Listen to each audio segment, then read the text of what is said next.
మంచిర్యాల జిల్లా చెన్నూరు నియోజకవర్గంలో ప్రతి గ్రామాన్ని అభివృద్ధి చేస్తామన్నారు ఎమ్మెల్యే వివేక్ వెంకటస్వామి. పారిపల్లి, లింగన్నపేట, ఎదులబందం, రొయ్యలపల్లె, ఆల్గం గ్రామాల్లో పర్యటించారు. ప్రజల సమస్యలను అడిగి తెలుసుకున్నారు. రోడ్లు, డ్రైనేజ్, పోడు భూముల సమస్యలను ఎమ్మెల్యే వివేక్ దృష్టికి తీసుకొచ్చారు స్థానికులు. ఎదులబందం గ్రామంలో 5 లక్షలతో సీసీ రోడ్డు వేయిస్తామని హామీ ఇచ్చారు ఎమ్మెల్యే. ఆ తర్వాత జనగామ మాజీ సర్పంచ్ తల్లిగట్టు కిస్టుపై ప్రథమ వర్ధంతి కార్యక్రమంలో పాల్గొని నివాళులర్పించారు ఎమ్మెల్యే వివేక్.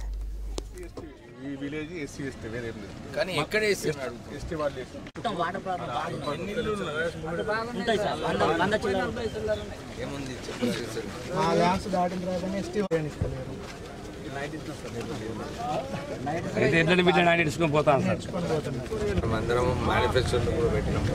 మనం చేయాలి అన్నట్టు టీఆర్ఎస్ వాళ్ళు చేస్తే అయిపోతుండే, కిరికిరి ఉండదు.